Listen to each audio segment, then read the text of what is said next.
السلام علیکم ورحمۃ اللہ وبرکاتہ۔ ہم کیونکہ ذکر کر رہے ہیں فتاوی ارکان کہ جو ارکان الصلاۃ کہ جو نماز کے بارے میں سوالات ہیں ان کا جوابات، یہ فضیلت الشیخ صالح بن محمد بن صالح عثیمین کی کتاب سے استنباط ہے۔ شیخ سے ایک آدمی نے سوال کیا، جس شخص نے نماز پڑھ لی اور نماز پڑھنے کے بعد اسے معلوم ہوا کہ اس پر غسل واجب تھا تو وہ کیا کرے؟ شریعت اسلامیہ مومنوں کی عین طبیعتوں کے مطابق نازل ہوئی ہے، اور یہ شریعت اللہ رب العزت کی طرف سے ہے۔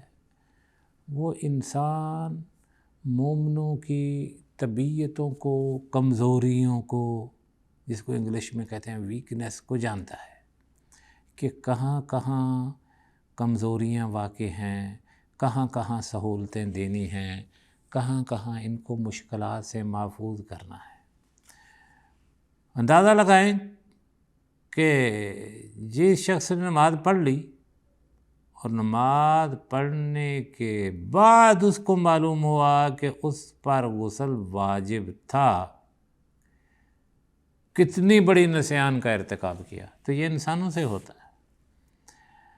تو اس کا جواب یہ ہے اللہ کی توفیق کے ساتھ، ہر شخص جسے نماز پڑھنے کے بعد معلوم ہو کہ وہ بڑی یا چھوٹی ناپاکی میں مبتلا تھا، نماز پڑھنے کے بعد پتہ چلے، تو اس کے لیے واجب ہے کہ وہ اس ناپاکی سے طہارت حاصل کر لے اور پھر نماز دوبارہ پڑھے، کیونکہ نبی اکرم صلی اللہ علیہ وسلم نے فرمایا، لا یقبل اللہ صلاۃ بغیر طہور، لا یقبل اللہ صلاۃ بغیر طہور۔ اللہ تعالیٰ طہارت کے بغیر کوئی نماز بھی قبول نہیں فرماتا۔ کہ نماز میں پہلی شرط ہے کہ انسان طاہر ہو۔ اگر طہارت نہیں تو نماز نہیں ہے۔ اسی میں سے ایک وضو بھی ہے، وضو سے پہلے غسل ہے، لیکن یہ مسئلہ ہے کہ وہ بھول گیا، رات کو اس کو احتلام ہوا یا بیوی سے ہم بستری وغیرہ کی اس نے، تو انسان ہے، بشر ہے، بھول گیا، نماز پڑھی، بعد میں یاد آیا کہ یہ تو کام میں نے نہیں کیا، کرنا تھا۔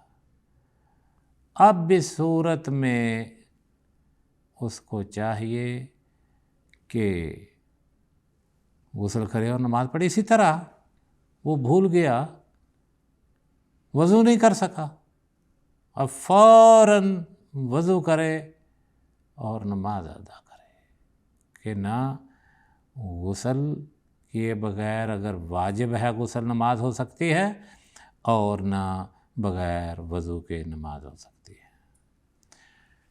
اسی طرح دوسرا مسئلہ یہ ہے کہ نماز پڑھ رہا ہے تو ناک سے نکسیر پھوٹ پڑی، خون آ جاتا ہے نا، اس کو نکسیر کہتے ہیں۔ نکسیر پھوٹ پڑی، اب کیا کرے؟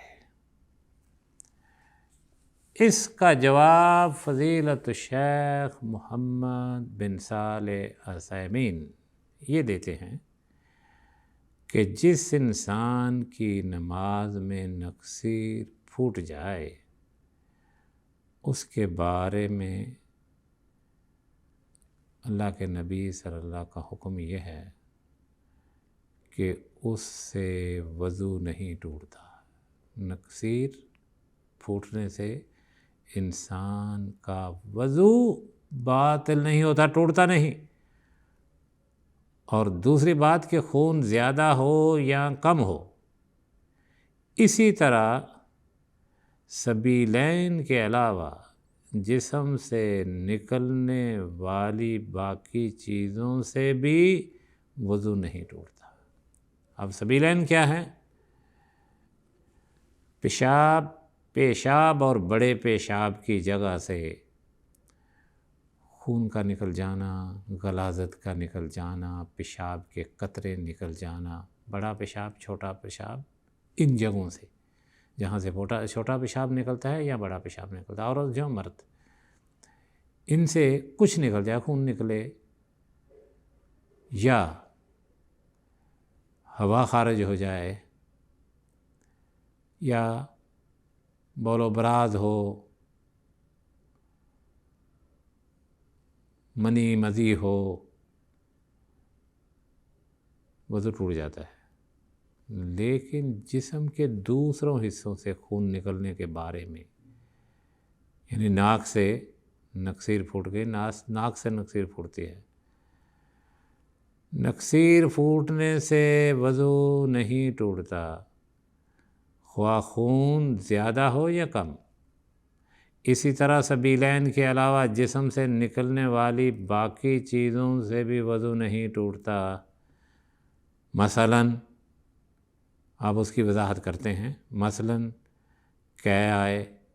قے آنے سے اور زخموں سے نکلنے والے مادے سے بھی وضو نہیں ٹوٹتا، ریشہ پیپ وغیرہ نکل جائے، خواہ وہ کم ہو یا زیادہ، کیونکہ یہ نبی اکرم صلی اللہ علیہ وسلم سے ثابت نہیں۔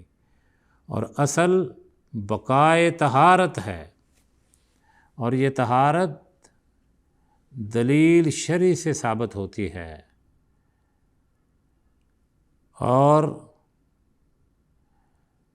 بمقتضائے دلیل شرعی ثابت ہو تو وہ دلیل شرعی کے مقتضا کے ساتھ ہی ختم ہو سکتی ہے۔ جو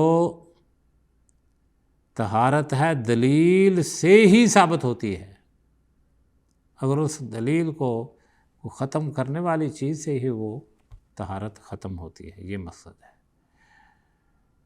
اور ایسی کوئی دلیل نہیں جس سے یہ معلوم ہوتا ہو کہ سبیلین کے علاوہ جسم کے کسی حصے سے خارج ہونے والی کوئی اور چیز بھی ناقض وضو ہے۔ لہذا نکسیر یا قے سے وضو ٹوٹے گا، خواہ وہ قلیل مقدار میں ہو،